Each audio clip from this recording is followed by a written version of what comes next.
கர்த்தருக்குள் பிரியமான தேவனுடைய பிள்ளைகளை, இருதயத்தின் ஆழத்திலிருந்து உங்களுக்கு நல்வாழ்த்துக்கள். சங்கீதங்களின் புஸ்தகம் 29:11 வசனத்தை வாசித்து இந்த நாளுக்காக நாம் ஜெபிப்போம். கர்த்தர் தமது ஜனத்திற்கு பலன் கொடுப்பார். கர்த்தர் தமது ஜனத்திற்கு சமாதானம் அருளி அவர்களை ஆசீர்வதிப்பார். தேவனுடைய பிள்ளைகளை, கர்த்தருடைய ஜனங்களை ஆசீர்வதிக்கிறதும் அவர்களுக்கு சமாதானத்தை அருளி அவர்களை சமாதானமாய் ஆண்டவருக்குள்ள பரலோகத்தின் பாதையில் நடத்துவதுதான் ஆண்டவருக்கு பிரியம்.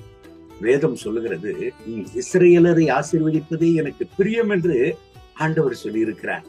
தேவனுடைய பிள்ளைகளை, ஆண்டவருடைய மன விருப்பம் எல்லாம், ஆண்டவருடைய பாரம் எல்லாம் நமக்கு சமாதானத்தை கொடுப்பது தான், நம்மை ஆசீர்வதிப்பது தான். ஆனால் சத்துருவானவனுடைய வேலை கர்த்தருடைய பிள்ளைகளின் சமாதானத்தை கெடுப்பது. தேவனுடைய பிள்ளைகளை, கடைசி காலத்துல நம்ம வாழ்ந்து கொண்டிருக்கிறோம். மனுகுலத்தின் சமாதானத்திற்கு விரோதமாய் போராடுகிற பல காரியங்களை சமுதாயத்தில் நாம் பார்க்கிறோம். அதனுடைய காரணம் என்ன தெரியுமா? கடைசி நாட்களிலே அநேக பேர் சமாதானத்தை இழப்பார்களாம். காரணம், லௌகிக கவலைகள் அவர்களுக்குள்ள பிரவேசிக்கிறது நிமித்தம். இந்த காலவேளையில் இந்த வசனத்தை கேட்கிற என் அன்பு தேவனுடைய பிள்ளைகளை, உங்களுக்கு ஒரு கேள்வி இருக்கலாம். நான் சமாதானமா வாழணும் என்று நினைக்கிறேன், ஆனால் என் சமாதானத்திற்கு விரோதமாய் பல விதமான போராட்டங்கள் கடந்து வருகிறதே என்கிற கேள்வி உங்களுக்குள்ள இருக்கிறதா? ஆண்டவர் உங்களுக்கு கொடுத்த சமாதானத்தை நீங்கள் காத்து கொள்ளணும் அப்படின்னா ஒண்ணும் இல்லைங்க, ஒரு சின்ன சீக்ரெட். உலக பிரகாரமான காரியங்கள் உங்கள் இருதயத்தில் பிரவேசிக்காதபடிக்கு ஜாக்கிரதையாய் உங்கள் இருதயத்தை பாதுகாத்துக் கொள்ளுங்கள். அது மாத்திரமல்ல, உங்கள் இருதயத்தில் கர்த்தர் வைத்திருக்கிற அவருடைய வசனங்களை பாதுகாத்துக் கொள்ளுங்கள். ஆண்டவரை உங்கள் இருதயத்தில் பாதுகாத்துக் கொள்ளுங்கள். உங்கள் இருதயம் நிறைய ஆண்டவராகிய இயேசு கிறிஸ்து நிறைந்திருப்பாராக. உங்கள் இருதயம் நிறைய கர்த்தருடைய வார்த்தைகளை நிரப்பிக் கொள்ளுங்கள். உலக பிரகாரமான காரியங்கள் வாழ்க்கையில வருகிறதற்கும் ஒரு சந்தர்ப்பத்தையும் நீங்கள் கொடுக்காதிருங்க. அநேக பேருக்கு நீங்க சமாதானத்தின் வழியை சொல்லி கொடுக்கிறவர்களாய் நீங்கள் இருப்பீங்க. எனக்கு அன்பான தேவனுடைய பிள்ளைகளை, சொர்ந்து போகாதீங்க. இருதயத்துல சமாதானம் இல்லையா?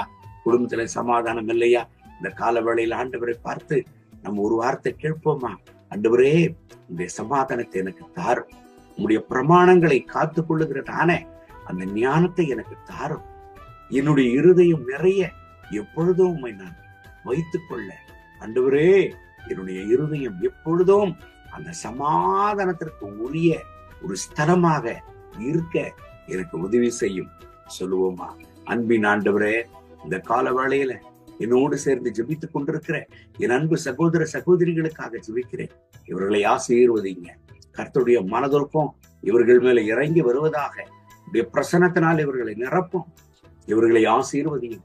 இவர்கள் தனிப்பட்ட வாழ்க்கையில சமாதானத்தை தாரும். இவர்கள் குடும்பத்துல சமாதானத்தை தாரும்.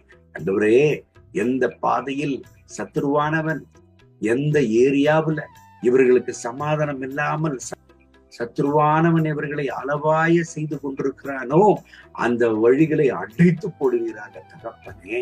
ஆண்டவரே, உங்களுடைய சமாதானத்தினால் இவர்களை நிரப்பும். இவர்களுடைய குடும்பங்களை உங்களுடைய சமாதானத்தினால் நிரப்பும். கர்த்தருடைய மனதிற்கும் இவர்களை அளவில்லாமல் நிரப்பி நடத்துவதாக. இவர்கள் தேவைகளை எல்லாம் சந்தியும். கர்த்தருடைய பிரசன்னத்தினால் இவர்களை நிரப்பி நடத்தும். இந்த நாள் முழுவதும் ஆசீர்வதியும். மகிமை கனம் துதி உமக்கே. இயேசுவின் நாமத்தில் கேட்கிறோம் நல்ல பிதாவே. ஆமென், ஆமென். May God bless you. Have a blessed day.